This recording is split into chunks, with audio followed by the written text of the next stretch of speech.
sleep, bills, a new job, okay, all cause us stress.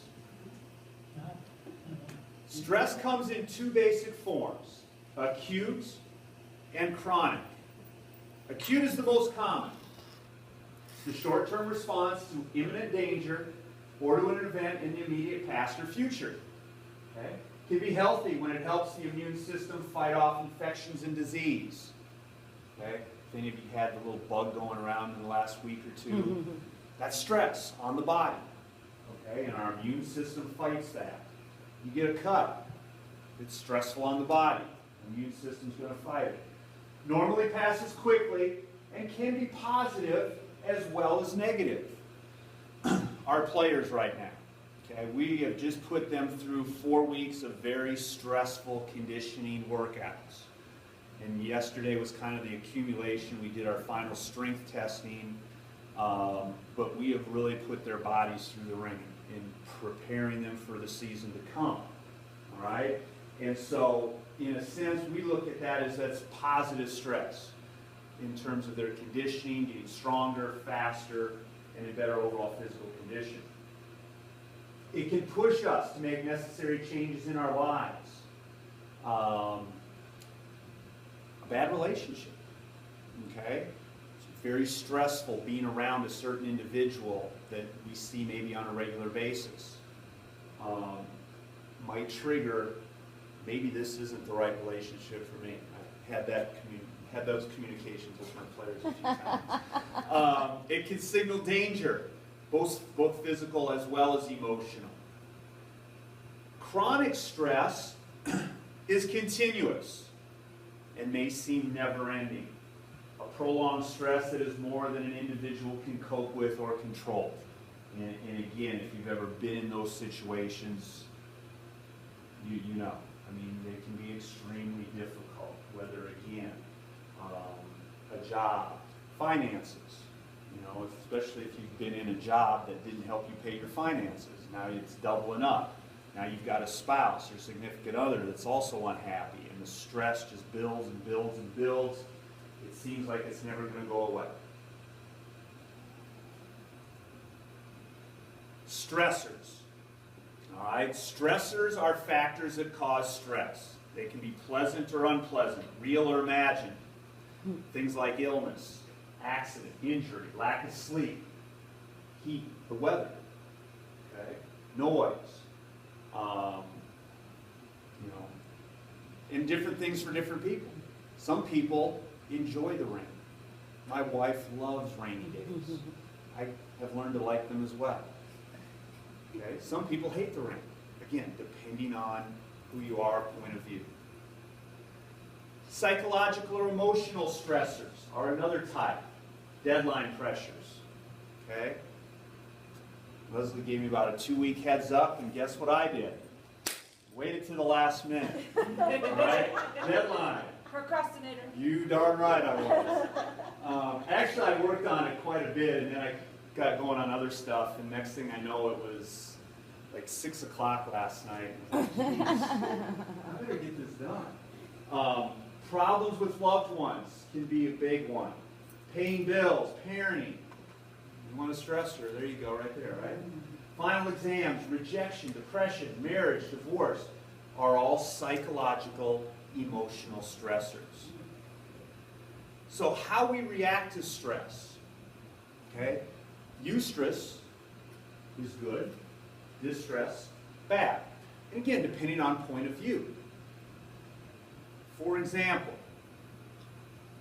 good stress refers to happy, pleasant events, holidays, vacations, wedding, right? But they can be very stressful situations. This summer I had a 12-day vacation. It was very stressful. Put on about 1,100 miles in the van with my wife and my 2 kids. So there was a lot of stress. My wedding will forever, the thing that will always stand out is going to be the flowers on the cake are the wrong color.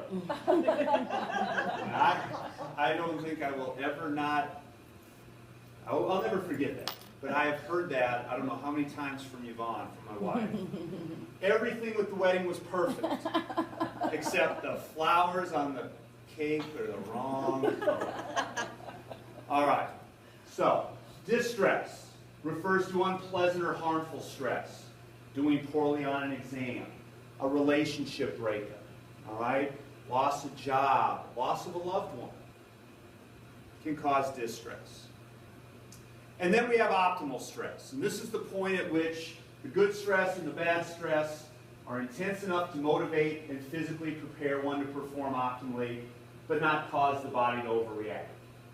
Overstress results in poor performance, overreaction, poor concentration, and anxiety. From the athletic field, which I'll refer to several times probably, this is what we're striving for, okay? We put them through the grinder in practice and in training sessions, in the weight room, and conditioning, and drill, to prep them for a game, for performance, to get their body and their mind ready. Now, at the same time, hopefully, we have created an atmosphere where they're not nervous come game time, okay? I prepared for today. Fortunately, I've given these speeches, talks, who knows how many times. So for me, anxiety is not an issue. I don't care if you don't like it. I'm going to tell you what I think, and if you like it, great. If you don't, that's fine too. But like in coaching clinics, I've run into that all the time. Well, coach, why don't you do this? Because we don't. This is what we do. Same type of thing. Finding that optimal stress so we can perform at our maximum. Questions so far? Before we start getting into some of the good stuff. The stress response is a three-stage process. All right, regardless of the cause, the adaptation or reaction to stress is both psychological and physiological.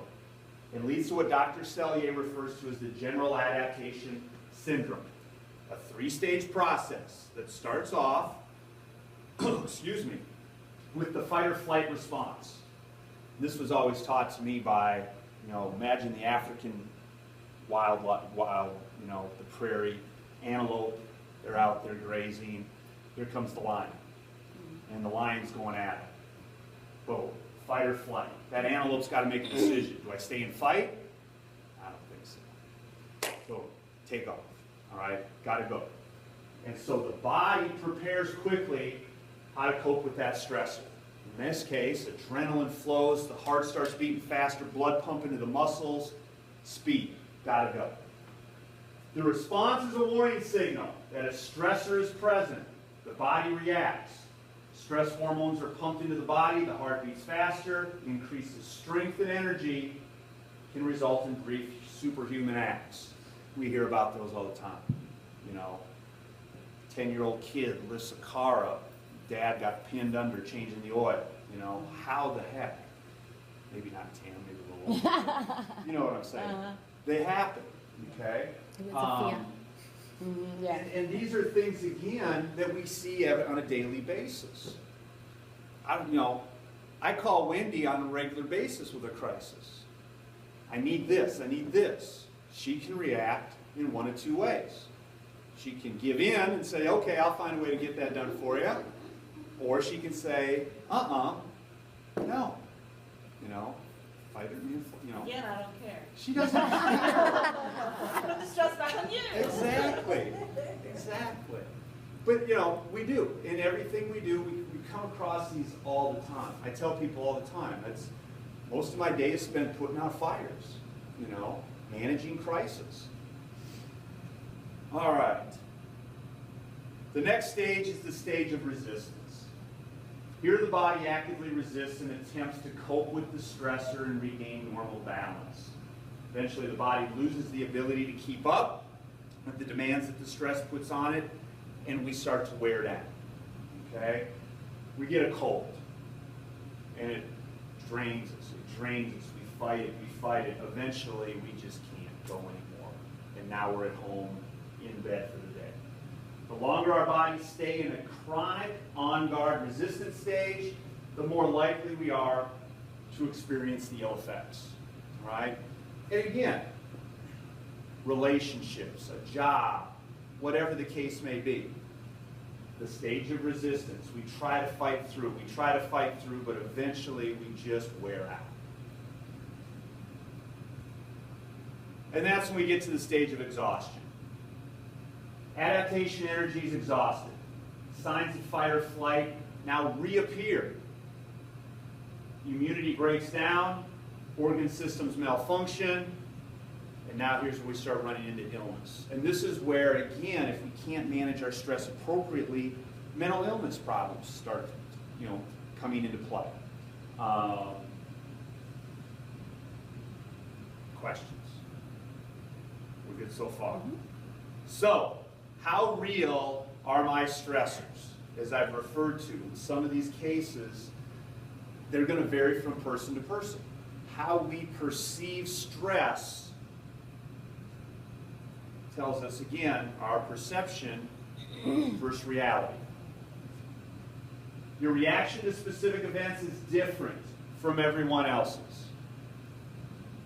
The color of the flowers on our cake at our wedding drove my wife crazy. For me, the cake still tastes pretty darn good. That's all I'm worried about. I don't care what color the flowers are. Does it taste good? Okay? Our viewpoint. How we react to a different event depends on viewpoint. Things that are stressful to one person can be exhilarating pleasure for others. All right? Going on a vacation. Exhilarating for some, dreading, all the side lights that go with it, or in my case, driving 10 hours straight, not a lot of fun. Whether a particular stressor causes a negative reaction depends on whether the person perceives that stressor, again, as being negative. And so again, our attitude plays a huge role. Faulty perception occurs when an individual assesses a situation as threatening regardless of its actual threat.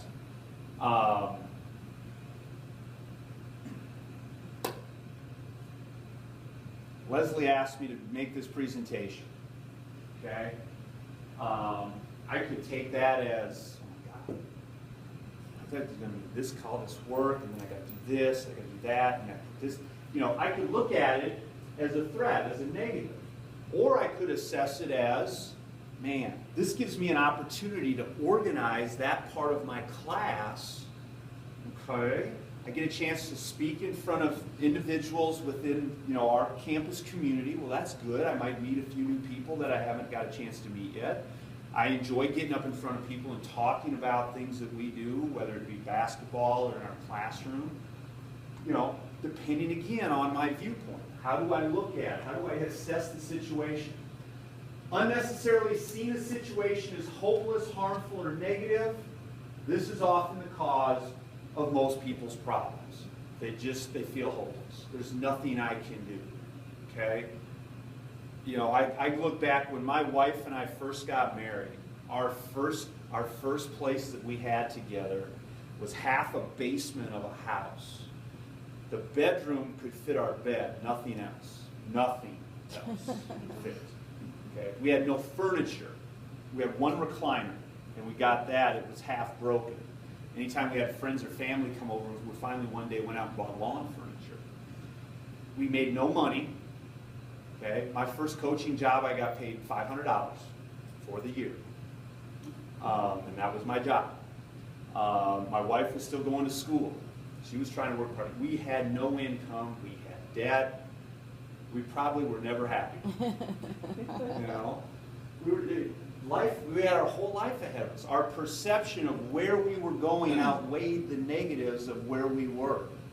And that's all we talked about, was our plans for the future, where we were going to go. And so again, trying to see things as not being hopeless. Finding a positive. There's always a positive spin. I've been a lot of places. I think this is my 11th college that I've been at. And I've had a lot of people ask me, places after I've left, how happy are you to have left there? not be there anymore. What a mess, or this or that. It's like, well, it didn't seem like that when I was there. Because again, my perception was, this is the best job in the country. You know, I tell people that all the time. I have the best coaching job in the country because it's mine. All right. Moving, for example. Here's an example for you. A major task or a new beginning. I chose this one just because, like I said, it's my 11th stop. We've moved a lot. It used to be, this was us for about the first 6 or 7 moves. A new beginning, a new start, new adventure. The last couple of moves has been more like this. A lot more stressful. But once you get there and get settled again, now we've again settled into a new beginning. But it was. We moved so often. My wife would always kid me, well, we've been here 2 years. It's time to go. You know, let's go. Where are we going next? It was just, you know, a big adventure, one right after another. We're done with that now. So, how do we gain control of our stress? There's a lot of things we can do. And this is, again, there's no hard written formula. Everybody's different. Every situation is different. So what I'm going to present are just a lot of different things. Some things that have helped me over the years, some things in researching, things I present in my class. And hopefully you find some things that again, can help you. Some ways to gain control. First off, recognize and understand what causes your stress. Okay? Be specific. Today's our first day of practice. All right?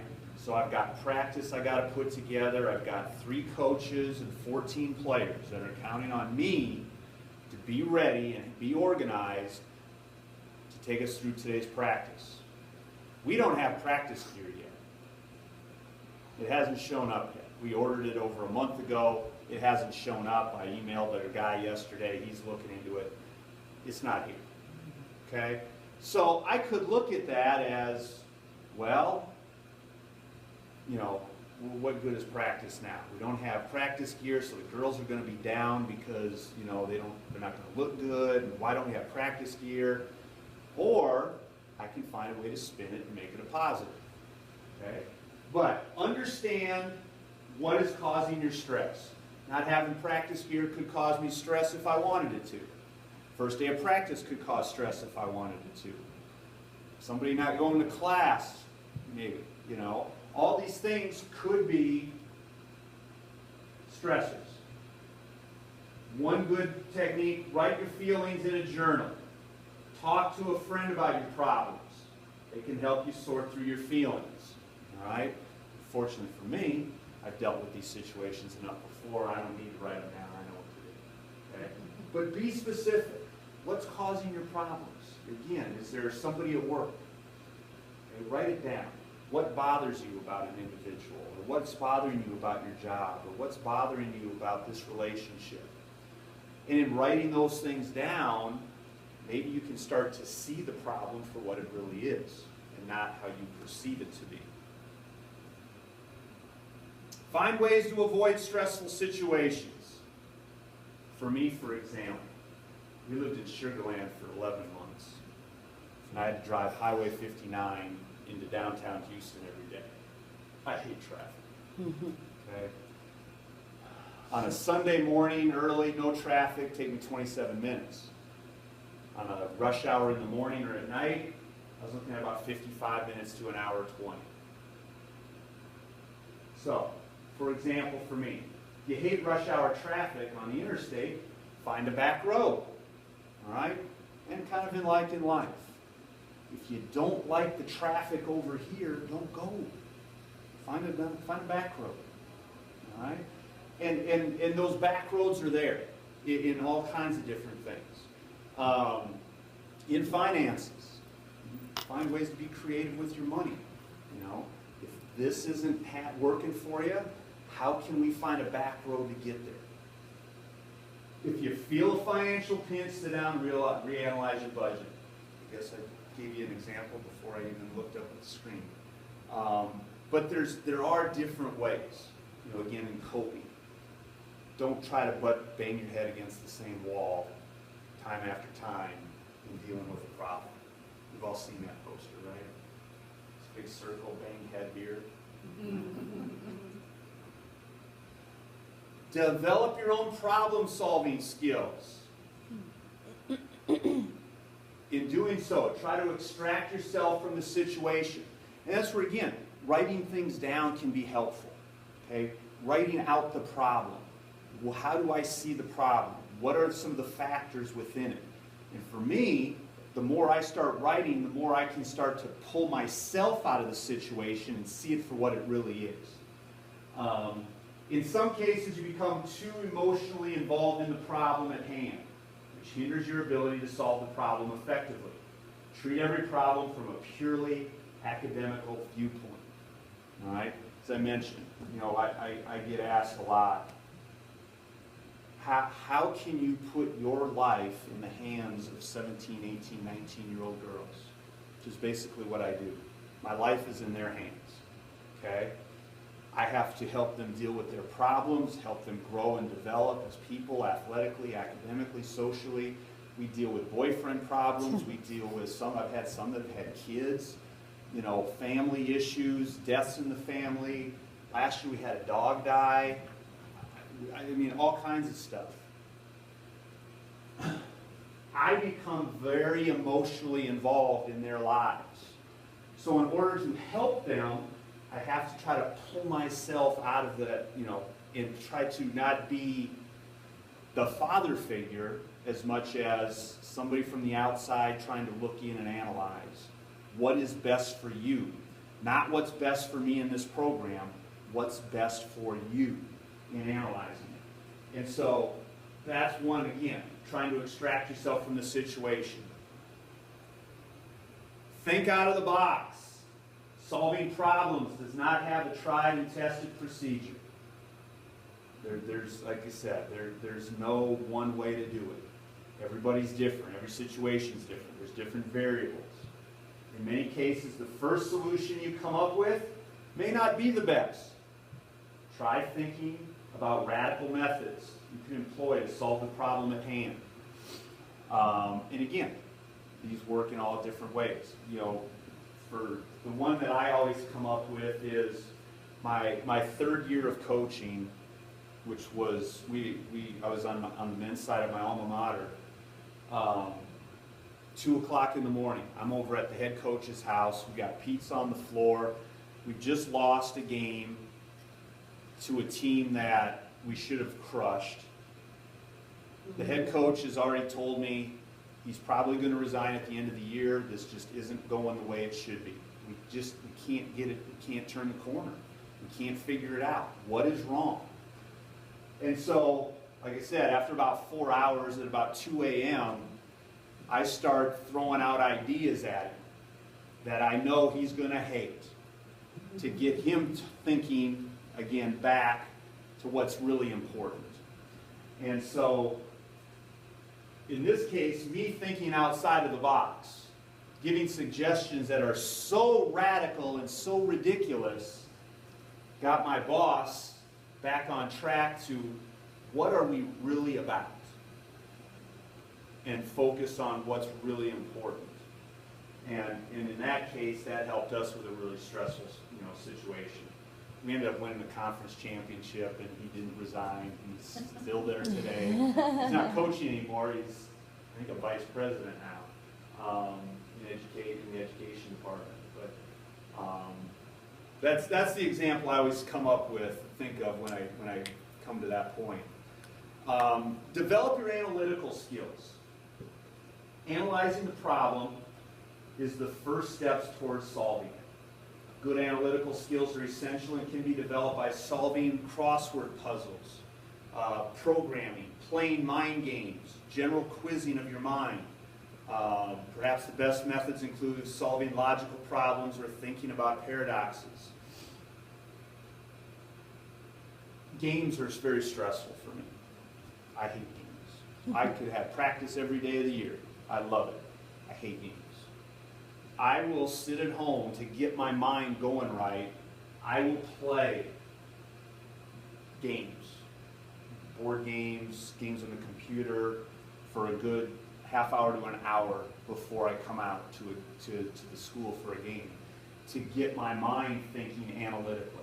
During the course of the game, it is a constant analytical battle, analyzing what's going on the court, what is the other team doing, how is our team reacting, trying to remember back to practices. How did we handle these situations?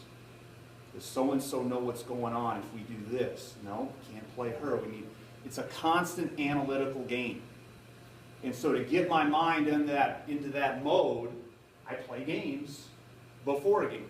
And it helps relax me, one, unless I lose, then I'm really mad. Losing at the board games. I got to win before I can come out. And that gets to be stressful. If I'm not winning, I'll play like solitaire. And I can't leave until I win. And I've had times where it's like 45 minutes to tip off, and I can't win. Now the stress is building now. Where's Coach? Exactly. Yeah, he's back home playing solitaire. Yeah.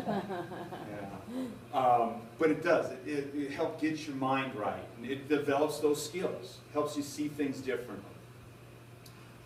One of the things related to that I'll have my assistant coaches do is come up with a situation for me.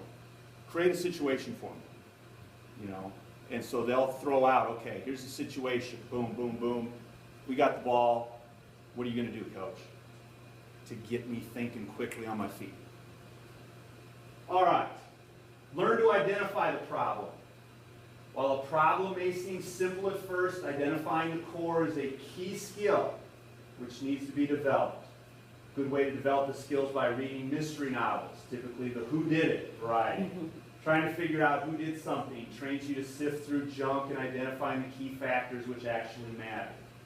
But learning to see a problem, again, for what it really is. Going back to, again, writing in your journal, writing things out. What are some of the different variables? Okay? My wife is really good at this. She's a good whodunit person. She can figure those things out. I'm one that it takes me a while to identify the problem. I've got to talk to everybody, gather information, and kind of sift through it. It takes me a little bit longer. All right. Any questions on those problem-solving skills?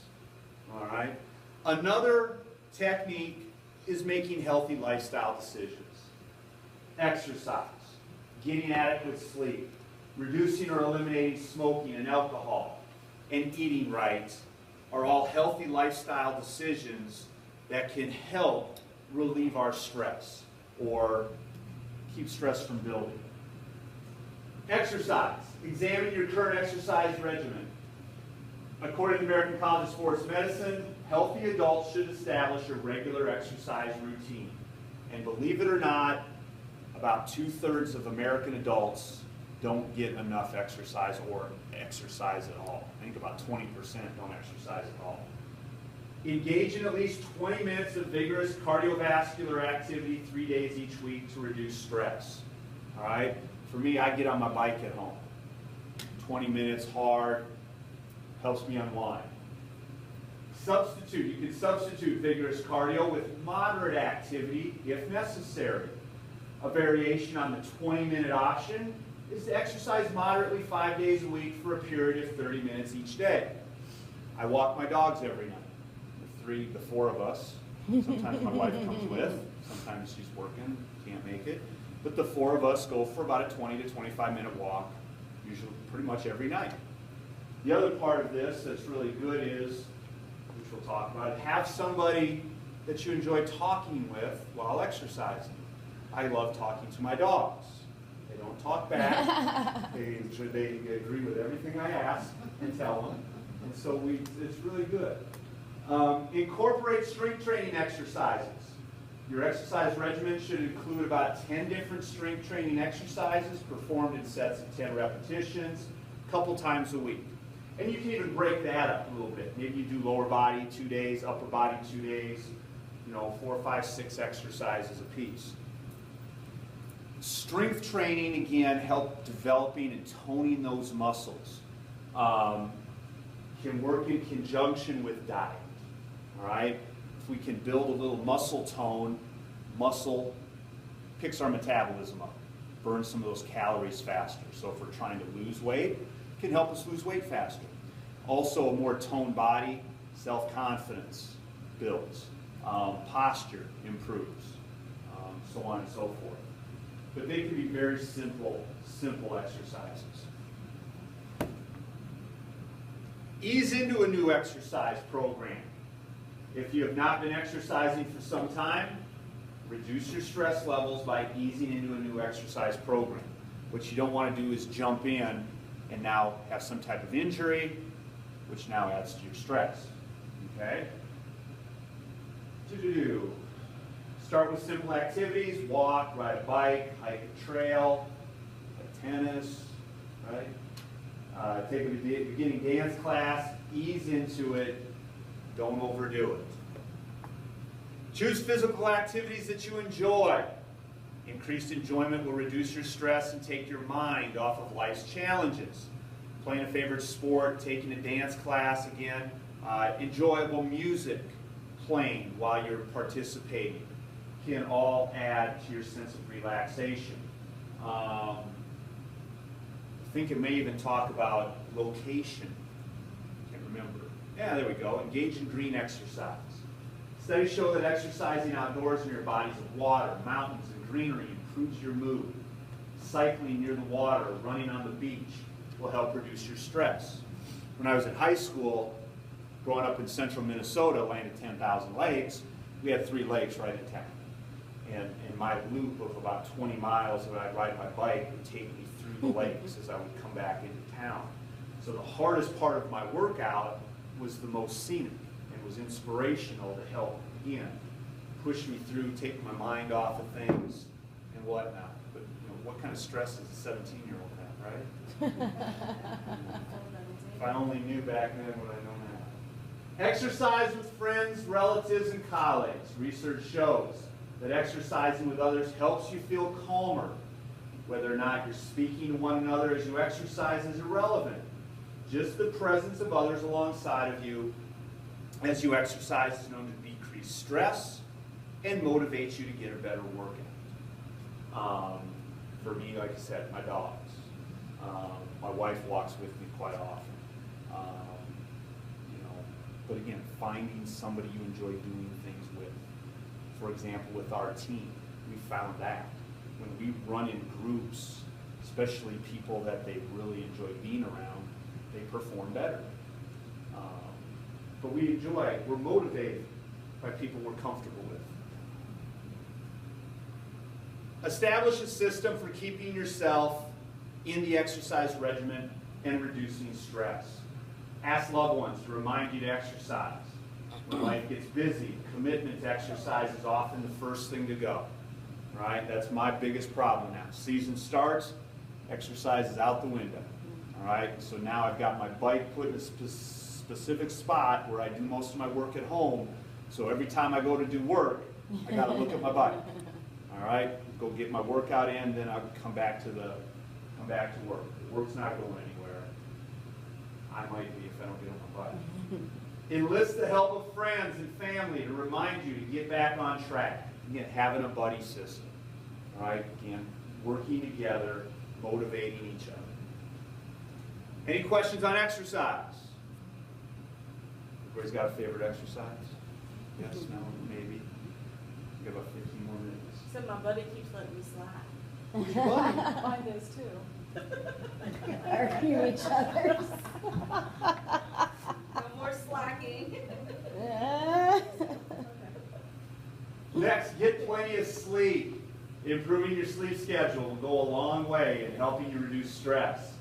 We should be getting 7 to 9 hours of sleep a night to be able to deal with our daily lives as adequately as possible. Sleeping too much or not enough can make you feel groggy and unable to deal with your responsibilities. A few things, little tidbits to help make sure you're getting enough sleep. Try to get the same amount of sleep every night, okay?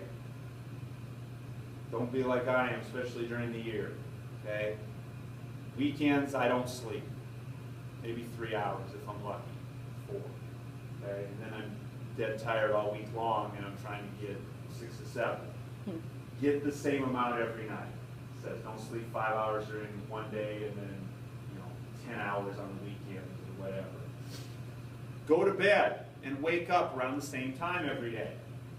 This will make your routine even more regular. It will make it easier for you to go to bed and wake up. Okay, so again, that's one thing I do. Even on weekends, I'll set my alarm. Same time that it's set during the day or during the week to get up. Spend an hour decompressing in bed before you actually go to sleep.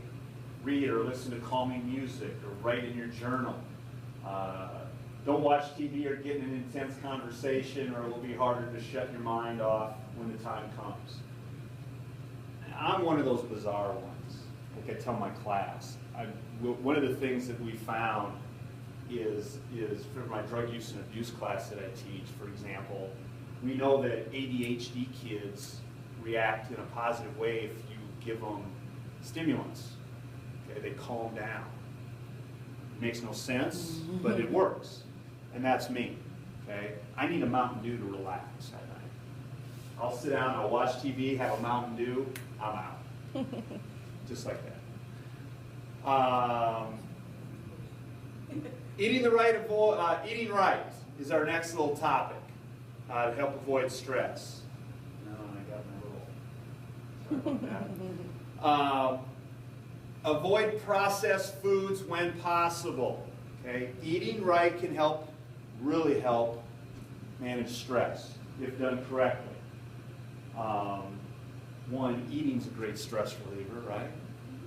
But make sure we're eating the right foods. When food is processed, important nutrients get stripped away. If your diet consists mainly of processed foods, you may find that you have a nutrient imbalance because your body is not getting its daily requirement of vitamins and minerals, which can cause all kinds of problems. When you do not get the nutrients you need, your body counteracts this imbalance by getting your nutrient supply from different parts of your body, causing your body stress. Okay?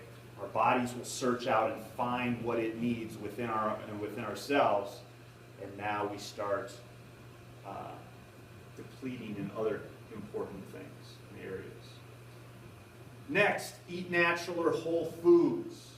Natural or whole foods refer to foods that have been processed as little as possible and are free from additives and other artificial substances. Okay?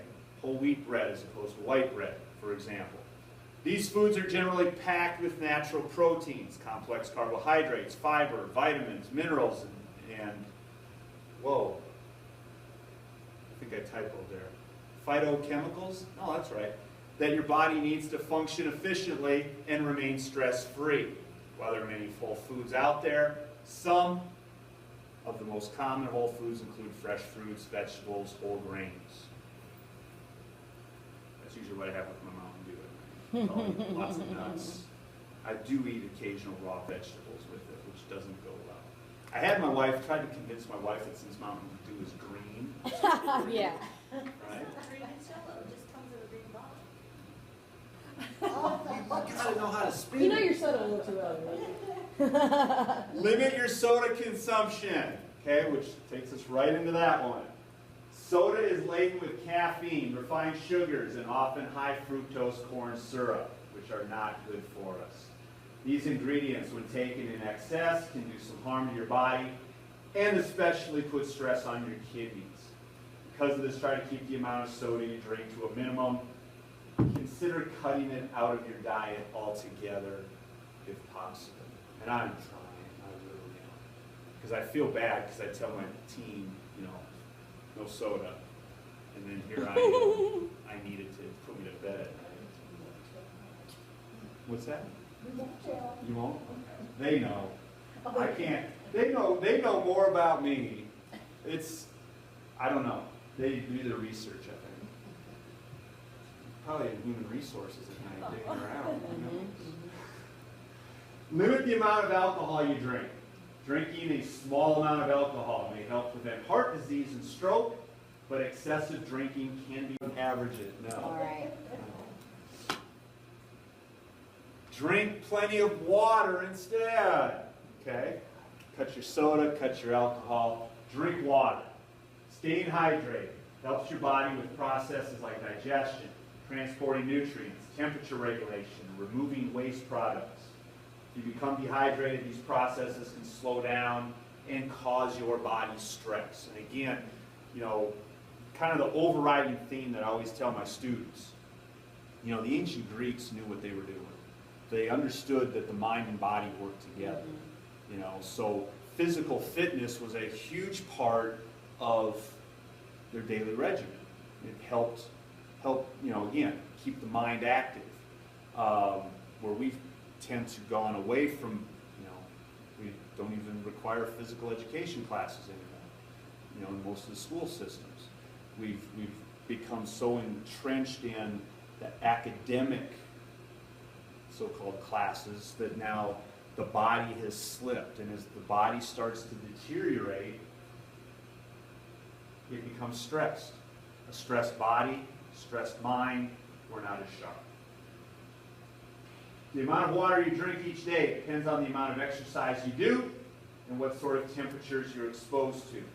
General rule, adult women should try to drink roughly 2.2 liters of water a day, adult men about 3 liters, which is quite a bit when you think about it. All right. Try to keep your diet varied. Eating in a variety means making sure to consume nutrients from different types of sources. Variety ensures that the body's getting all the nutrients it needs. Having a balanced and varied diet supplies your body with sufficient nutrients that help to prevent physical stress. For example, look at your protein intake. Maybe you have an egg for breakfast. Okay, for lunch, try some other type, maybe chicken breast or something like that for lunch or dinner. So you're varying your protein intake. Likewise, you know, again, fruits, vegetables, carbohydrates, and whatnot. All right, some additional diet notes. Try to avoid skipping meals. This is one that I've thrown down my players' throats all year long. Because here's what they like to do. They like to sleep in, skip breakfast. So now they're starving at lunch. So what do? They eat about 3 meals in one sitting. Then they're not hungry at dinner. So now when are they hungry? 10 o'clock, 11 o'clock at night. And so now they're out eating junk food. Okay? Eat breakfast, eat a moderate lunch, eat a good dinner. That's it. Carry a healthy snack with you whenever possible. Have an apple, an orange, a banana, some nuts, something like that. Healthy food. And avoid buying unhealthy foods. You know, this never fails. And I use my wife as an example all the time. Every time I start losing weight, she goes and buys a cake. She'll go buy apples, which is her cue for Scott, make apple pie. Okay? Or cream cheese, so I can make cheesecake. Or, you know, if you don't buy them, you can't eat them. Unless you go to one of those big parties that we have. Learn and implement time management skills. I think this is about the last thing. Getting organized helps spread stress out. Make a daily plan. Make a weekly plan. Make a long-term plan. I'll try to sit down every night. My daily plan for the next day. Weekends are my week-long plan. What do we need to get accomplished this week? And then I break it up every night, day by day. Most of my long-term plans are in my head, but they should be written down. Learn when to say no. Balance in life is critical. Okay? Don't become too overwhelmed with just by saying yes to everything and stretching yourself out too thin. You need time with family and friends. And you need some me time. Okay? And if you're saying yes to everybody, those things are hard to find. Regularly practice some relaxation techniques. And I'm not going to get into these too in depth. There's a lot of different things out there that you can find. But just you taking a few minutes to meditate every day. Research has shown that daily meditation may alter the brain's neural pathways, making you more resilient to stress. Just, again, there's some cues and some things there that you can find. Practice deep breathing. Deep breathing can really help relax you. Again, this is a cue that we give our players during the course of a game. They go to the free throw line, we talk to them about and practice deep breathing before you get the ball, go through your routine to shoot, to help you relax and calm down. Another one is just practice being in the present. Take a few minutes every day. Focus on one behavior with awareness. And I just stole this from somewhere. But notice things like how the air feels. Notice the temperature. Notice the texture of things. The taste of foods that you're eating. Okay? When you spend time in the moment and focus on your senses, you should feel less tense and come more in tune with your body and how you're feeling. Can help really calm you down and relax you. But there's a lot of different things out there that you can find. Develop satisfying relationships.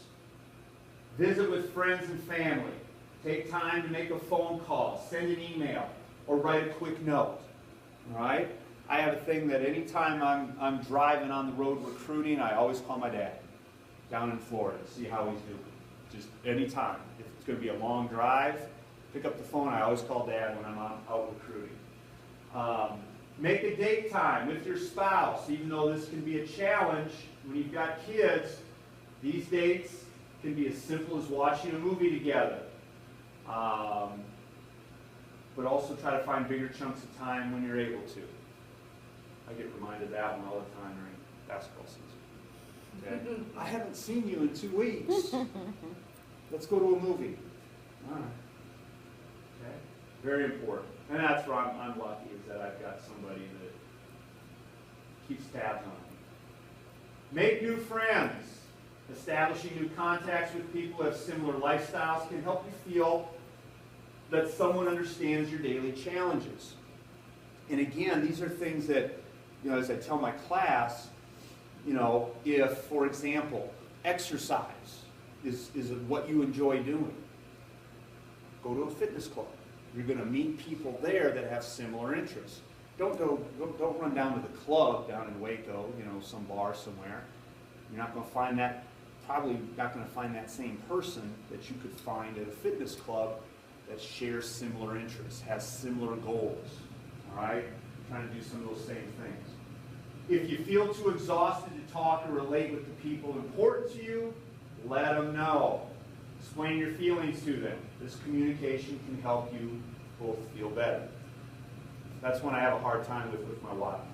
I have a hard time telling her, stay away. Okay? She has no problem telling me, you need to go away. Where I don't. Which sometimes can be stressful, but deal with it. Been dealing with it for 24 years. I've got to figure it out. Questions on those? Final thoughts. What is causing you to worry? Again, be specific. Write it down. Okay? Know what you're dealing with. Talk to somebody about it. Maybe they can help you shed light on the situation. Decide what action, if any, should be taken. What is under your control? I have no control today on if our practice gear shows up. But you know what? We still got to have practice. And we need to have a good one. So I've got to be ready regardless. I've got to have a plan in place. How are we going to differentiate if we're doing team stuff, one team from the other? So I got to get with my manager. Do we have some old practice gear that we can use? And she's great, so she'll dig it up for me. Assess the problem, determine if it's real. Create a plan that tackles the problem. Taking action is a great way to channel nervous energy. Sitting back doing nothing and worrying will drive you crazy. Right? Take action.